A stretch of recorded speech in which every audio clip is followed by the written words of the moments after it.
guyyuma takkalle heerumiyaatu jaarsa kiyyaa wajjin fiqiriin haleelin du'uu jechuun maal jechuudha? Alamii kiyya guyyaa takkalle agarre bar. Ilmoo kiyyallee dhalanne bar. Ismaa'ilatuun dhalatiin du'umo. Yaa Ismaa'il tiyya maal? Yaa Ismaa'il. Ismaa'il jee elmaa yoomata. Yaa barannu naamusa akka kamii nurraa eegama garee keessatti gareewwan jiran hunda keessatti naamusa akka kamii qabaachuu qabna gaafa barannu gaafa dhageeffannu naamusa akka kamii qabaachuu qabna waan jedhu irraa gabaabseetiin dubbaddaa mee yaada tokko lama sinirraa fudhadhu shortaa lakkoofsa sadii barataan tokko naamusa akka kamii qabaachuu qaba barataan shari'aa tokko barataan islaamaa tokko gaafa daawaa dhageeffatu gaafa baratu qur'aana isaa baratu hadiisa isaa baratu wantuma rabbi isaa laffise yaa baratu ustaaz isaa wajji gaafa baratu naamusa akka kamii namarraa eegama gaafa daawaa dhageeffannu ustaazota keenya irraa garee irratti naamusa akka kamii namarraa barbaadamame yaada siif mul'aturraa yookiin immoo namni biraas yoo jiraate naamusa akka kamii qabaachuutu barbaachisa naamusa akka kamiitu namarraa barbaadama هاي حياة لكم سلام حليمة أم خالد إن شاء الله ناموس أكا كمي كباتشوك أبا برتان إسلاماتكو غافة براتو ناموس أكا كمي ترائي قما برنجر تنو ساقلين كو إنما دقامامي ناموس أكا كمي تنرى بربادم ورحمة الله وبركاته أستاذي حليمة وعليكم السلام ورحمة الله وبركاته مرحبا أستاذي برنامج تقول في كوجانا مرة برباكسو أولا يجود أوان بكسن لك أني في بيكودا إرجبيكني وان بركارني في سنيس بيكودا نمسن كبجودا بيكستأي ولا لستأي يور رابرتني وانت رابرتني سوني ولا للي نوتي بكنا ما فيدوك أبا هندا تويجود كبجا قوناني وانت هم بينس نقفا akkas sa'aatii isaa eeggatee waan dubbatame san xiyyeeffannoodhaan kabaja jedhama akkasii waan itti beeksisa. Ulfaadhu galatoom bileetti kun inshallah kan ma walitti qabee dubbadhaa yaada siin kaasteerraa yaada bal'aadha yaada sirriiti inshallah na dhageeffatan naamusni barataan islaamaa qabaachuu qabu inni jalqaba amaloota gadhee fi haala jibbamoo ta'an hundarraa lubbuu isaa qulqulleessuun barbaachisaadha. Gaafa barnoota shari'aa barachuudhaaf dhufnu gaafa daawaa dhageeffachuudhaaf dhufnu gaafa garee garaagaraa keessa seennee hirmaannu jalqaba irratti amala gadhee haala jibbamaa ta'e haala shari'aan jibbu haala rabbiin jiru jibbu haala nama biratti jibbamu hundarra keessa ofii qulqulleessuun barbaachisaadha sababni isaa ilmiin kun beekumsa shari'aa kun beekumsa shari'aa barbaadachuun ilmii barachuun gabbartiidha ibaadaa rabbiiti ibaadaa qalbiiti ibaadaadha beekumsa barbaadachuun ibaadaadha ibaadaa keessaa immoo ibaadaa qalbiiti du'aa'i keessooti dhuksaan Allahatti dhiyaachuu namaaf argamsiisa gaafa barnoota shari'aa fudhannu dhoksaadhaan gara rabbitti dhiyaachuu hariiroo nuti Allah wajji qabnu akka nuuf cimsu nuuf taasisa jechuudha beekumsi nuti barannu hariiroo keenya rabbi wajjin akka sirreeffannu nuuf taasisa salaataa fudhannu salaanni sirrii kan taatu namni tokko qaama isaa gaafa qulqulleeffateedha qaama isaa qulqulleeffachuu qaba uffata isaa qulqulleeffachuu qaba iddootti salaatu qulqulleeffachuu qaba gubbaa jechuudha beekumsi immoo qulqullina keessaa barbaada beekumsa shari'aa barbaadachuun immoo keessa ofii qulqulleessuu barbaachisa laal gubbaa caalatti keessa qalbiin nama qulqullaa'utu barbaachisa ibaadaan keessoo gaafa namaa sirraa'ee adeemsa kanaan barnoonni qalbii namaa seenaa deema jechuudha kanaaf naamusni barataa shari'aa irraa eegamu barataa islaamaa tokkorraa naamusa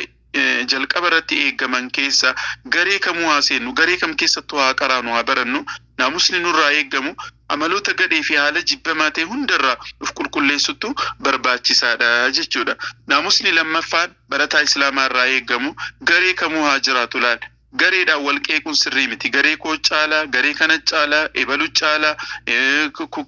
garee warra kanaa warra arsiiti garee warra kanaa warra jimmaati garee warra kanaa harargeedha garee warra kanaa warra ebaluuti wanni akkasii jiraachuun qabu jidduu namaa abadan jiraachuu tasumallee jiraachuun qabu gareen fedhe haa jiraatu gareen kumne haa jiraatu gareen dhibbee haa jiraatu kaayyuu waliigala maal tajaajila islaamaati bar kaayyuu waliigala tajaajila islaamaati barachuudha kanuma wanti gariin baay'atuuf malee kaayyoo biraa takkallee hin qabu. Kaayyoon faayidaa garagaraatiif ijaaramu ni jira jedhee yaadu. Kanaaf barataan islaamaa garee kam keessa iyyuu haa jiraatu naamusni isarraa eegamu. Lammaffaa irratti dhimma addunyaatiif namni barataa islaamaa tokko gaafa barnoota shari'aa barachuuf deemu, gaafa daawaa dhageeffachuuf deemu, gaafa garee du'aa seenu kaayyoon isaa dhimma addunyaa ta'urraa of xiqqeessuu qaba jechuu. Faayidaa duniyaa barbaaduu irraa of qulqulleessuu qaba jechuu. Xiyyeeffannoon isaa guddaan duniyaa fi maallaqa ta'uu hin qabu. Waa'ee jireenya lafaa qofa yaadda'uu hin qabu jechuu. Yoom mana ijaaraa, yoom lafa bitaa, yoom akkas ta'a, yoom akkas ta'a. Kanuma qofa kan yaaddaa yoo ta'e barnoota shari'aatiif yeroo hin qabaatan hanga as garee kana keessa seenee taa'u osoo garee garagaraarra biizines dalagee osoo wanta maallaqa naaf argamsiisu osoo dalagee akkas jedhanii yaaddaan taanaan kisaaraa guddaadha. Barataan islaamaa tokko barataan quraana baratu, hadiisa baratu, daawaa du'aa dhageeffatu xiyyeeffannoo isaa guddaa duniyaa godhuun qabu. Allahumma laa taj'ali dunyaa akbara hammina. Nabii sallallahu alaihi wasallam du'aa gaafa kadhatan yaa Allah yaada koo irra cimaa yaada koo irra guddaa dhimma duniyaa na jalaan godhin jechuudhaan kadhatan. سينا تقسني هايمو يحيى ابن معاذ الرازي رحمه الله تعالى علمتوت إسلاما قرقدو كيسا تقول نما الدنيا قفا يادو نما الدنيا قفا في يادو نما مالك قفا في يادو نما مالك قفا جل فيقو أكس جيشودان قرسو يا نموت بيكتوت الدنيا يا ورا جرو دنيا قفاريتا يا ورا جرو لفا قفا في يادوفتن كان برنوت قرآنا قبان كمني كان حديث قبان كمني كان غري دعوة دعائي قبان كمني يا ورا جرو دنيا قفرتي تيفتن بكي جرينيا كيسن مني بكي جرينيا بكي سنجراتن كورا قيصر فكاتا جدن ورا قيصر يجون موتوتا ورا أوروبا بلشا تورانيدا منين كيس جراتن مني ورا كسرا فكاتا كايون كيس مناكا ورا كسرا جيشو ورا أدي ورا بلشا تورانيدا ورا روما ورا بيزنطين امباير ورا جدم ورا الدنيا دوري بلشا تورانيدا موتوتا ورا أوروبا تي موتوتا ورا كافر توتاتي مني جرينيا كيس مني سنجارة بربادن مناكا ورا كسراتي لقادا نمني غافا تيفنو نسا دنيا قفا فتاتي غافا آخرا قبان كمني علمي آخرا برنوت شريعة غافا قبان كمني نمني غري دعوة دعاي قبان كمني مني نجارة بربادو منمو أكور رسانيتي جيشودا uffanni keessan uffanni isin uffachuu barbaadan warri garii du'aa daawaa quban qabne warri qur'aana hadiisa quban qabne warri kaayyoon keessan imalli keessan duniyaa qofa warri taate uffanni keessan uffanni isin uffattan uffata akka xaahir jedhan. Xaahir jechuun muummicha ministeeraa ture. Muummicha ministeeraa beekamaa ture. Nama uffata gurguddaa faaya adda addaa uffata qaqqaalii ta'e uffachuudhaan beekamu. Uffanni keessan uffata akka xaahir akkuma xaahir uffata jijjiirachuu akka warra Kisraa mana ijaarachuu akka mootota warra Qeeyisaar manneen jireenyaa bakka jireenyaa qaqqaalii mijooftuu taate ijaarachuudha kaayyoon teessan jedha. Kopheen teessan kopheen isin kaawwattanii deemtan kophee akka Jaalut mootii Jaalut jedha mootii jallataa mootii akkasanii kophee qaqqaalii kophee laal kophee faashina taate uffata faashina hordofu kophee faashina hordofu maaltu dhufee maaltu bahee eenyu uffate wanta jedhu kanuma qofa hordofuudha kaayyoon keessanii warri barnoota shari'aa quban qabni jechuudhaan gorsan. Yaabbiin keessan immoo wanti isin yaabbachuu barbaadan akka qaaruun yaabbii faradoo jijjiiru konkolaataa akka kasii yaabbachuu konkolaataa bituu yaaddoon namaa kana qofa ta'u nama akka qaaruun konkolaataa fi wanta yaabbatu jijjiiru nama akkasii namoonni warri quban qabne warri diin quban qabne warri shari'aa quban qabne wanti isaa yaachisu akka Fir'auna wanta itti nyaatan wanta itti dhugan jijjiiruu qofa akka Fir'auna meeshaa qaqqaalitti warqii irratti nyaata warqii keessaa dhuga. Kaayyoon keessan nama meeshaa manaa qofa guutuudhaaf kaayyoon isaa kana ta'u maashina akkasii bituu maashina akkasii maashina shunkurtii maashina buna maashina uffata maashina maali nama kana qofa yaadu halkanii guyyaa kan salaan itti mul'anne kan qur'aan itti mul'anne kan harfii takka qur'aanan beene kan harfii takka alhamdulillah akkatti qara'u naman beene nama faatiyaan beene nama akkatti salaatun beene kaayyoon isaa guutummoo maashina bitu mana ijaaru lafa bitu nama akka kana warra akka Fir'aunaa jedheen. Haalli nyaata keessanii waan diin hin beekneef haalli isin itti nyaattan akkaataan isin itti jiraattan akkaataa warra wallaaltota warra jaahiltoota jedhe Yahyaa ibn Mu'aaz. namni diin hin qabne kana jiruun isaa jechuu mazhabni keessan daandiin isin irra jiraattan jedheen yeroo gorsu ummata yeroo gorsu Yahyaa ibn Mu'aaz waan diin hin beekneef waan shari'aa hin beekneef waan amantii hin beekneef waan ilmi hin qabneef beekumsa shari'aa waan hin qabneef daandiin keessan mazhabni jireenyaa keessan mazhaba shayxaanaati shari'aa Muhammad takkallee irraa quban qabdan irraan beeytan jedheen wallahi hedduu nama yaachisaa hedduu akka namatti dhagahama kanaaf obboleewwan koo warra akka kanaa ta'uu hin qabnu warra akka Qeesaar warra akka Kisraa warra akka Xaahir warra akka Jaalut warra akka Qaaruun warra akka Fir'auna kan hooggantoonni isaanii hooggantoonni kana hundaatu shayxaana ta'e warroota akka kanaarraa rabbiin nun godhin kaayyoon namaa gaafa jiruu duniyaa qofa taate mana qofa yoo taate abbaa manaa jaarsa qofa barbaadu yoo taate bareeduma qofa yoo taate kuulii fi chaapistikii qofa jijjiirachuu yoo taate uffata qamisiif gurdii qofa jijjiirachuu yoo taate jiruun namoota kanaan garaagarummaa hin qabnu jechuudha namoonni kun namaa miti jechuudha yaa obboleewwan koo kanaaf barataa shari'aa barataa islaamaa hanga taanetti xiyyeeffannoo nuti duniyaadhaaf kenninu xiyyeeffannoo guddaa ta'uu hin qabu jechuudha jiruu keenya guutuu sammuu keenya guutuu jiruu keenya guutuu duniyaadhaan qofa guutuu hin qabnu gabaabbachuun barbaachisaadha ما جعل الله لرجل من قلبين في جوفه الله قلبي نما كيسا قام نما كيسا قلبي لمن كيني ka ilaalchi duniyaadhaaf qabnu jiddu galeessa ta'uu qaba duniyaan hin barbaachistu jechuu koo miti hin dalagatinaa hojjetinaa jechuu koo miti garuu irra caalaa yaaddoo keenya duniyaa qofa ta'uu hin qabu kanaaf namni garee baratu namni garee keessa seenu garee daawaa garee du'aa'ii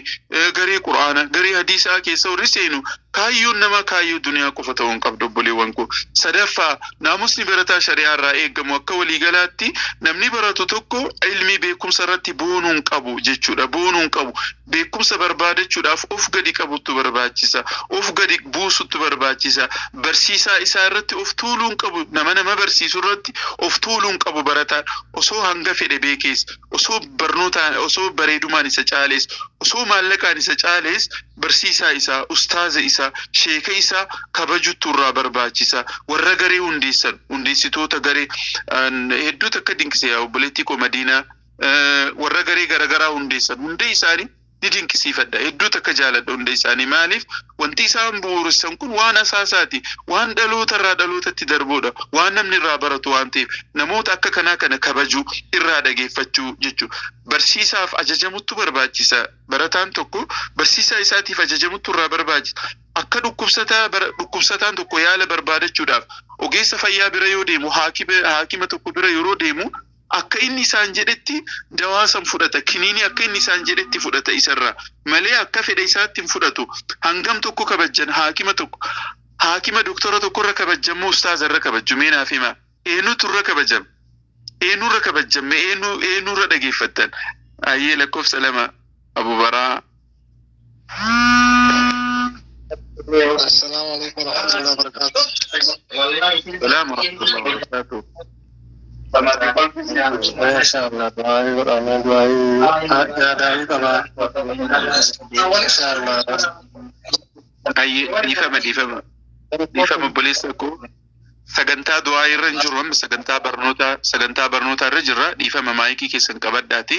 du'aa gara boodaa inshallah itti deebina ay inshallah dhugaa yoo dubbanne har'a namni haakima tokko doktora nama isa wal'aanuuf nama inni bira dhaqe doktora qaama isaa wal'aanu isarra kabajamu sheeka ustaaza aalima kan qalbii isaa wal'aanu eenyurra kabajaarra namni jennee yoo ilaalle beekamaadha kanaaf akkuma doktora haakima qaama keenya kan dhukkubsate wal'aanu isa kabajnuuf irraa dhageeffannu dawaa akka inni itti nuuf kennu irraa fudhannu san caalatti aalima kan waa'ee akhiraa keetii si barsiisu imala hariirooti Allah wajji qabaachuu qabdu si barsiisu irraa dhageeffachuun kabajuun barbaachisaadha jechuudha isa tajaajiluunis ni danda'ama nama barsiisu kaddamuun qarqaaruunis ni barbaadama gaariidha nama san qarqaaruudhaan atimmoo jaalala rabbi irraa barbaadachuun ni danda'ama jechuudha imaam ash-Sha'bi rahimahullahu ta'ala sheeka islaamaati akkas jedhu زيد بن ثابت رضي الله تعالى عنه جنازة تكس زيد بن ثابت عالم قداد صحابة نبي صلى الله عليه وسلم جنازة تكرت صلاة دافن akka isaan ittiin imalaniif kabajaa sheeka kanaatiif kabajaa Zayd ibn Saabit kabajaa alima kanaatiif gaangee isaaf kennan yeroo sanitti kan yaabbatamu gaangeedha akkuma konkolaataa hamar amma yaabbatamu kana jechuudha. Gaangee isaaf kennan gaangee ni beektuumi gaangee ni beektan gaangee isaaf kennan booda Abdullah bin Abbas sahaaba nabi Abdullah bin Abbas alima guddaa beekama Abdullah bin Abbas dhufanii gaangee kana kortoo isaaf qabaniif alima kana sheeka kana Zayd ibn Saabitiif gaangee qabanii kortoo qabanii fi sheeka yaabbisan jechuu korsiisan. Zaydis alimni kun yaa ilma abbeeraa nabii jedhaniin Abdullah bin Abbas dhiis maaf akka kana goota maaliif akka kana goota maaliif rakkatta dhiis maaliif na kaddamta jennaan Abdullah bin Abbas akkas jedhaniin alimtootaa fi hangaftoota keenya kabajuu akka qabnu akka kana raawwachuu akka qabnu barsiifamnee jirra. Kanaaf salafoonni duri sahaabonni akka kanatti wal kabajuu turanii sheekolii fi ustaazota fi namarraa baratan alima namarraa dhageeffatan kabajuuf ulfeessuun barbaachisaadha. Ilmiin kan argamu uf gadi qabuudhaan jechuudha naamusaan jechuudha. Allah subhaanahu wa ta'ala suuraa Qaaf ayat 37 irratti dhugumatti nama onnee qabuuf yookiin isa yeroo gorsi kennamu irratti hirmaatu gorsa bira kaawwatee qalbiidhaan dhageeffatuuf nama akka kanaattu barata. Namni baratu namni barnoota baratu nama qalbii isaatiin nama bira taa'u nama qalbii namaaf kennu nama gurra namaaf kennu nama akka kanaattu barnoota barata. Rabbiin nu haa laaffisu obboleewwan koo inni biraa naamusni afraffaan barataa islaamaa irraa barbaadamu gaafa barnoota shari'aa barannu dhimmoota khilaafa qaban irraa fagaachuudha. Dhimmoota waldhabbii qaban dhimmoota khilaafa uuman irraa fagaachuun barbaachisaadha. Aslan garee akka kanaa gareewwan gurguddaa akka kanaa kan namoonni garagaraa keessatti walitti qabaman namoonni aadaadhaan garagaraa safuu garagaraa qaban loqoda garagaraa qaban irratti baratan keessatti hedduu tokko of eeggannoon barbaachisaadha. Wanta dubbatamu keessatti arraba irratti jechoota dhiyaatan hunda keessatti of eeggannoon barbaachisaadha obboleewwan koo. Maaliif fakkeenya Harargee yoo deemtu wanti Harargee biratti akka qaanfiitti hin ilaallamne Jimma yeroo dhaqxu immoo qaanfii ta'uu danda'a yookaan Arsii biratti qaanfii ta'uu dhabuu danda'a Shawaa fi Boorana biratti wanta biraa ta'uu danda'a. Loqonni bakka biraa Harargeetti haasamu Jimmatti haasamu fi Boorana Arsiitti haasamu garaagarummaa qabaachuu danda'a. Kanaaf namni gaafa asirratti bahee dubbatu